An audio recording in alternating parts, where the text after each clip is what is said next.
અંકલેશ્વરની આઈ care education ખાતે વિદ્યાર્થીઓ દ્વારા રાજકોટની ગેમ ઝોન અગ્નિકાંડમાં મૃત્યુ પામેલ દિવંગત આત્માઓને શ્રદ્ધાંજલિ અર્પણ કરવામાં આવી હતી.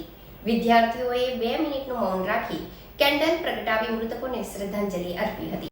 રાજકોટમાં ગેમ ઝોનમાં સર્જાયેલ દુર્ઘટનામાં મૃત્યુ પામેલ દિવંગત આત્માને દેશભરમાંથી શ્રદ્ધાંજલિ અર્પણ કરવામાં આવી રહી છે. ત્યારે અંકલેશ્વરના 3 રસ્તા સર્કલ નજીક આવેલ આઈ કેર એજ્યુકેશન ખાતે વિદ્યાર્થીઓ દ્વારા શ્રદ્ધાંજલિ કાર્યક્રમનું આયોજન કરવામાં આવ્યું હતું, જેમાં વિદ્યાર્થીઓએ 2 મિનિટનું મૌન રાખી કેન્ડલ પ્રગટાવીને ગેમ ઝોન અગ્નિકાંડમાં મૃત્યુ પામેલ દિવંગત આત્માઓને શ્રદ્ધાંજલિ પાઠવી હતી અને વિદ્યાર્થીઓએ દિવંગત આત્માઓને ઈશ્વર શાંતિ અર્પે અને પરિવારજનોને આ દુઃખ સહન કરવાની શક્તિ અર્પે તેવી પ્રાર્થના કરી હતી. મારું નામ ઓમ મોદી છે. હું આઈકે ઇન્સ્ટિટ્યૂટમાં ક્લાસ કરું છું. રાજકોટ ખાતે ગેમ ઝોનમાં આગ લાગવાથી સર્જાયેલી દુર્ભાગ્યપૂર્ણ દુર્ઘટનાને લઈ અત્યંત દુઃખની લાગણી અનુભવું છું.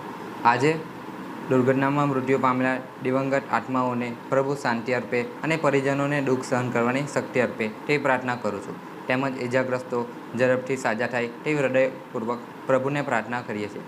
ઓમ શાંતિ, ઓમ શાંતિ, ઓમ શાંતિ. મારું નામ ગાંધી તન્વી છે. હું અંકલેશ્વર આઈકે ઇન્સ્ટિટ્યૂટમાં અભ્યાસ કરું છું. અમારે આઈકે ઇન્સ્ટિટ્યૂટમાં આજે જે રાજકોટમાં લાગેલી હતી ગેમ ઝોનમાં જે આગ લાગી હતી તેની માટે અમારી ઇન્સ્ટિટ્યૂટમાં 2 મિનિટ માટેનું મૌન રાખ્યું હતું, જેમાં રાજકોટના ગેમ ઝોનમાં લાગેલી આગની ઘટના દુઃખદ છે. પરમ કૃપાળુ પરમાત્મા મૃતકોની આત્માને શાંતિ આપે તથા પરિવારજનોને આ દુઃખ સહન કરવાની શક્તિ આપે તેવી પ્રાર્થના. ઓમ શાંતિ.